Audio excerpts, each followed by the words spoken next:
What's going on, everyone? Today we're here with Kiki from Kinnaka's TV and Kinnaka's blog from Manchester. So, Kiki, thank you for joining us on the show. Thank you very much for having me, Phil. So, Kiki, tell us about your blog. How did you come about writing Kinnaka's blog? Well, Kinnaka's blog is a gossip blog. We talk about everything and anything. It's predominantly Cameroonian content and Africa or international content as well. And I started Kinnaka's blog as a way of studying the Virgin Cameroon online market. I wanted to get into online marketing, but I didn't know what steps to take or how to know what my people want. So the blog is like a window into studying the market online. And also the TV portion. Now, is that something that's shown in Cameroon, or is it something that's online? Well, Kinnaka TV, our videos are hosted by YouTube at the moment. We've got a website, but I started the TV as well because Cameroon doesn't necessarily have a lot of video content online. So as a way of contributing to my community or discussing things in my community, we started Kinnaka TV. All right, so you speaking about Cameroon, so they don't have like a entertainment portion that's like kind of like in America we have like the Hollywood entertainment, and now do Cameroon have that same thing? Yeah, we have Cameroon. We have our own thing going on. We have Cameroon. We have Hollywood. I don't know. The name is a bit. There's a debate about the name. We have our own thing going on, but it's not as big. It's not well developed yet. It's still very young. It's fresh. We've got a lot of talent, and everybody's trying to get the name out there one way or another. But it's not as big as Hollywood or as big as what other countries have. We're still very young, very fresh talent, and we're looking for markets. Were you originally born in Cameroon? Yes, I have never left Cameroon till 2011 when I came to the UK. So I've only been in two countries, Cameroon and the UK. And I left Cameroon to go after bigger opportunities, change, travel, see things differently, expand my view of the world or cultural whatever. And yeah, that's why I left Cameroon. Yeah. So now, correct me if I'm wrong, is Cameroon is almost in a point of civil war right now? Yes, yeah. We have a thing going on. It's Cameroon has 10 regions, and 2 regions are English speaking, and the other 8 are French speaking regions. So there's the thing of the French people or the government giving more opportunities to the French side of Cameroon, and leaving the English speaking part, with little or nothing. So, and then there's the influence, the influence of the French language in the education system and in courts. You understand? So the English people want. They want federations. Some people asking for federations. Some people asking for separation. It's a bit.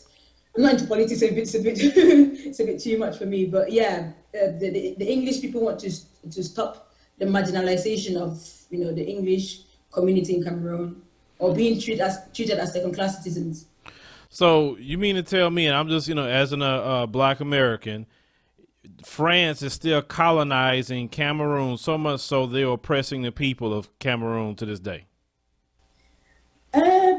France has got a very huge influence on Cameroon. We have our independence, but probably still under colonial masters or whatever. But yeah, I think they've got a bit of an influence. It's to do with the currency as well, because we use the France CFA, and we sort of like have we pay some interest to France, something like that. I don't understand the whole thing, but France has got a huge influence in Cameroon. Yeah. So on the English side, are they they want to get the French out of their country? We want to be able to decide. We want to be able to be treated fairly. We want to stop magistrates and every other person from coming and deciding or presiding over a case in court without necessarily understanding the English language, because some of them are from the French-speaking part and they come to decide, they preside over the courts or whatever without necessarily understanding what the defendant or whatever said. So we want to stop that, and we also want to be able to control everything around us. We want to stop being under the thumb of France, to be honest. Yeah, because hearing that angers me. You know why it angers me? As an American, we have a lot of racist people here that will say, why don't you guys go back to Africa? And this is what I always tell them. Well, if we were to go back to an African nation, you're around. And what you're telling me is, why don't the African people, rise up and get the French out of their country? I don't get that. Well, France has got 14 African countries under its thumb. Wow. Using CFA, yeah, it's really bad. I think if anybody on here or listening want to do a bit of research about it, you really see it's really, really bad. They've got us under their thumb. And I don't know why it's taking this long for people to come out and say, oh, we want you guys away or want this or want that. But it's really, really bad. And I do understand. I mean, living in England as well, I understand a thing or two about racism. I mean, one time I went on a bus, the public bus, and I had these kids pull off my wig and they were making fun of me, blah, blah, blah. It was my first week in the UK, actually. I cried my way home. Man, you just don't know how upsetting it is to me to hear that. Like I said, and probably some of the audience will get upset too hearing that you have still, white supremacists running Africa, 12 countries that should belong to the African people. 14, I think. 14 countries? I think 14 countries. And you have to send taxes back to France and all these other places, right? Yeah, we use the same currency, controlled by France or owned by France, something like that. God, man, it just angers me. Africa, in my opinion, Africa needs to have and I know Gaddafi was trying to do it, trying to unify Africa, but why is it the African nations aren't unified? Because you see all these different nations, but how come they can't come together as one Africa and say, Africans first, and we're not going to put up with anybody else controlling us? I think colonization ruined Africa in so many ways than one. You understand? I mean, to be able to, for my people to be able to be fighting for the English-speaking part of Cameroon, to be fighting the French-speaking part of Cameroon is down to colonization. We were divided by France and Britain. So I think it ruined Africa in so many ways. And the issue of trying to bring people together, yes, Gaddafi did try. And he's somebody I respect. I don't agree with some of the things he did, but I think he had a good plan for Africa. He had a good plan, but I think he did well for Africa in certain levels or in different ways, before he died. But he had a good plan. I don't think the people there now are bold enough to tell the West or tell other countries trying to influence our system and corrupt what we have around us. I don't think that people bold enough to do that. There's somebody that's a bit vocal and people think he's a bit crazy. Mugabe from Zimbabwe. Oh yeah, I know who Mugabe is. Yeah, he not tolerating none of them.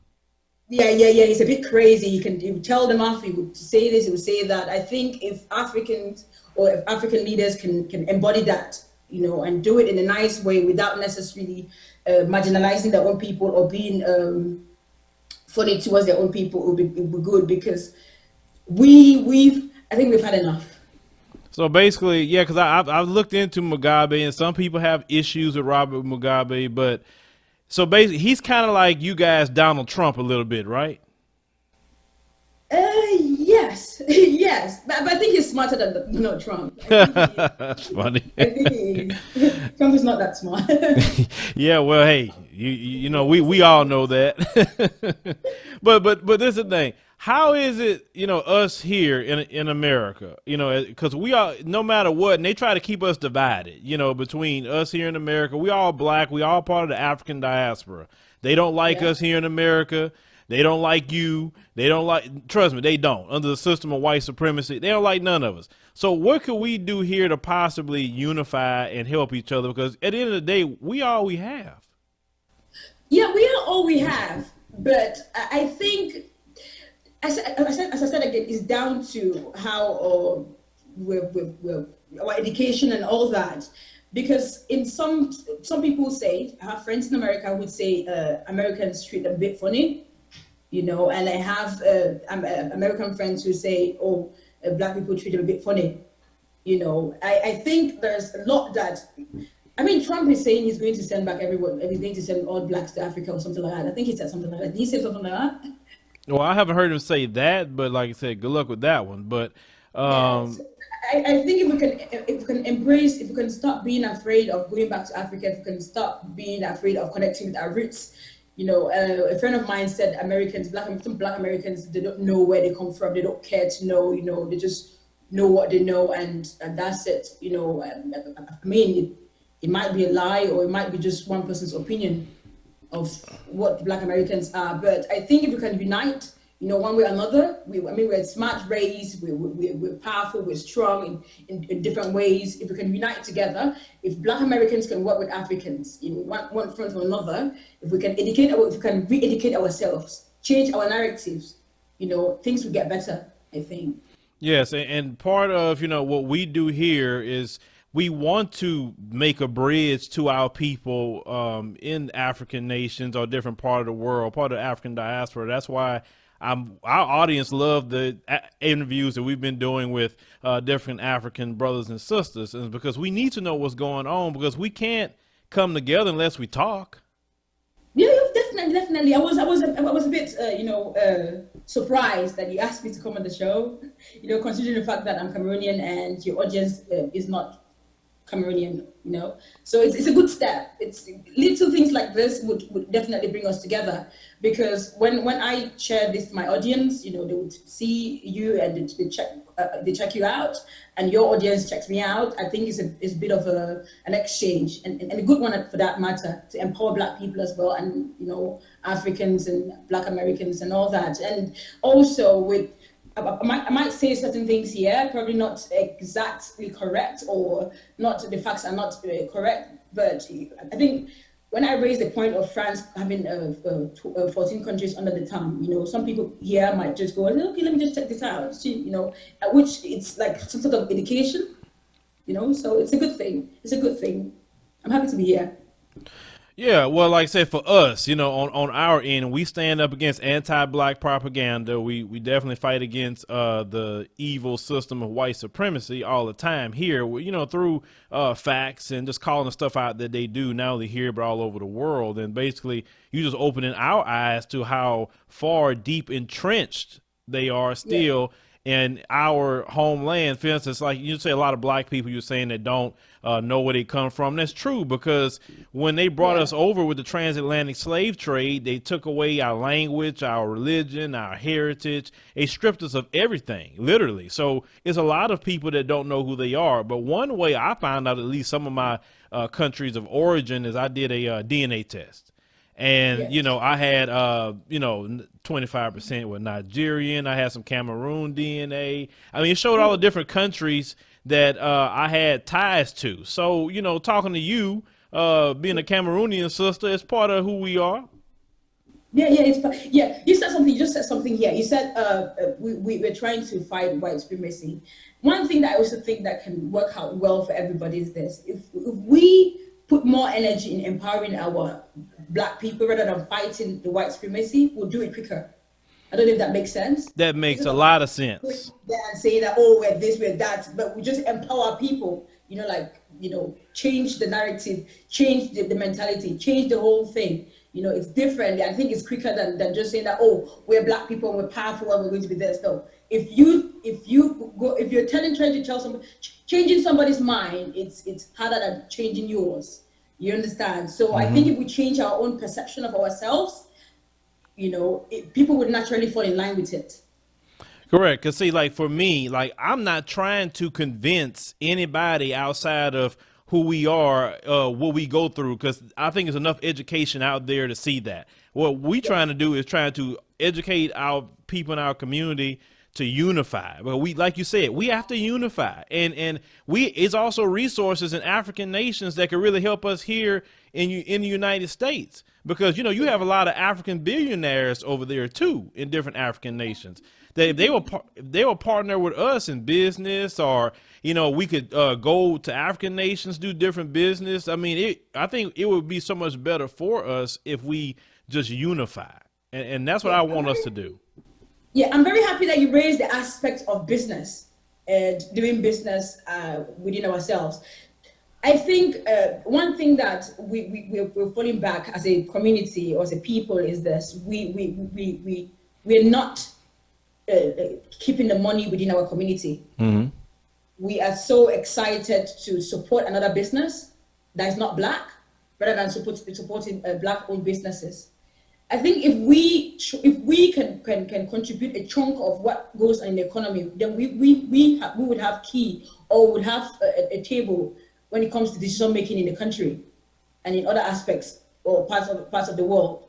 But when you don't contribute something to the economy, or when you have little or nothing you contribute, you don't really have a say in how things are done, or in how or what decisions to be made, or whatever way, you understand. So I think the key here, I would say this again: Black people should invest, or invest in Black businesses and support Black businesses more.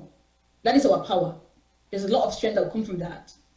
Yes, I mean, that's something that we talk about, all the time here, but it's here in America, it is like pulling teeth. Oh my God, it's like pulling teeth to get Black Americans to do that, because see, it's one thing to say that, but then on the outside, Kiki, this is the thing. We'll say support Black banks, support Black businesses. Then you have the white supremacists come in and say, well, why you guys want to do that? That's racist. And then, 1 minute they say they don't want us around, Kiki. The next minute they complain when we say, let's go and do things ourselves. We in a crazy position here in the States, and we have to be extremely strong. And that's why I try to encourage my brothers and sisters, like, look, stop worrying about these white supremacists. We need to do for ourselves, and also join with our sisters and brothers in Africa, and let's help free and liberate Africa as well.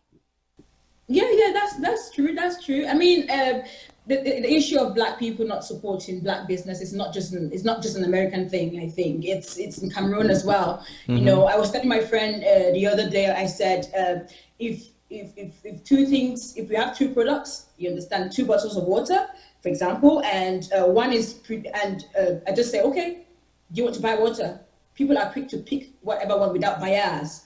But if you say this was produced by this person, and this was produced by this person, perhaps saying that this was produced by a white company and this was produced by a Black company, some people are so they're so brainwashed, and they're so into the I don't know, the media or whatever is sold to them. They'll just pick the white water and say, okay, yeah, it's well made and all that. So it's the mentality as well. As I said, it boils down to education, to us trying to educate our people. I mean, as I said, we're very smart, we're powerful race, but if we don't change our mentality towards each other, if we don't change our mentality towards the way we see life, I don't think we would change anything, to be honest.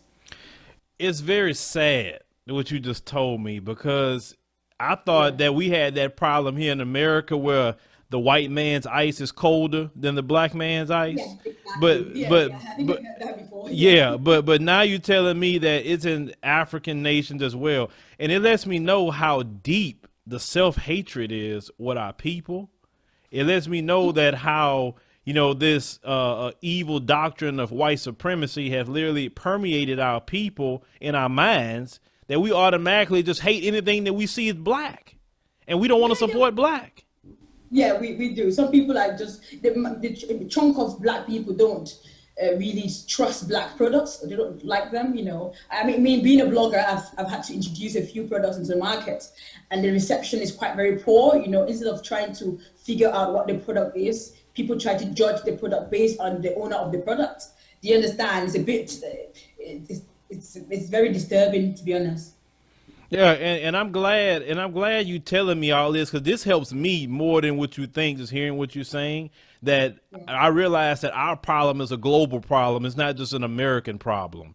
it's a global problem. Yeah. with our people all over the African diaspora. Now, I do have people from different African countries that write me, some from also from France as well. And I Yeah. think one lady did an interview with me from France. One sister, she was saying the same thing about how the subtle racism goes, and so. We all have to just unify and Kiki, I definitely want to keep this relationship open with you and see what we can do together to spread knowledge and you got certain connections that maybe I don't have in Cameroon or other African nations. We need to work together, all of us. Definitely. Yes. Definitely. Definitely. Yeah. So, before we wrap this up, you want to let anyone know something about your blog before we wrap it up? Well, as I said, if you want to know things about Cameroon and some parts of Africa and probably internationally, check out Kinnaka's blog. And we also have Kinnaka TV. We discuss topics which some people find a bit absurd or taboo. For example, we had a vox pop on sex, and and some people were a bit worried about that. But yeah, we do have a bit of an African or Cameroonian content. And as we said, exchanging knowledge is key to empowering Black people, in one way or another. So yeah, do check me out and check out Kinnaka TV. I'm wearing the hat. I'll send you one, Phil. Oh yeah, send me one. I wear it. I support. So you find Kinnaka's TV. That's on YouTube, correct? It's on YouTube. We have a website, www.kinnaka.tv. This is how you spell the Kinnaka. You can see it on the hat. So, Yeah. I think you would include the link somewhere.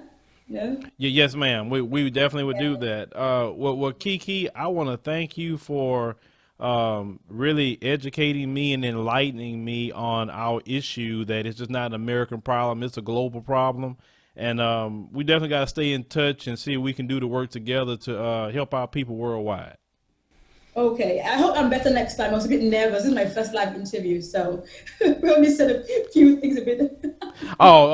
Listen, I always tell people we just having a conversation. I'm nobody special. I'm just your brother. That's it. That's all. That's all it is to you. You have a very sort of intimidating look. You did a whole. I'm a little bit small. Oh, you're all right, sister. Well, we'll definitely thank you for joining us, and we're definitely talking again. Okay, and I look forward to talking to you too. Thank you very much.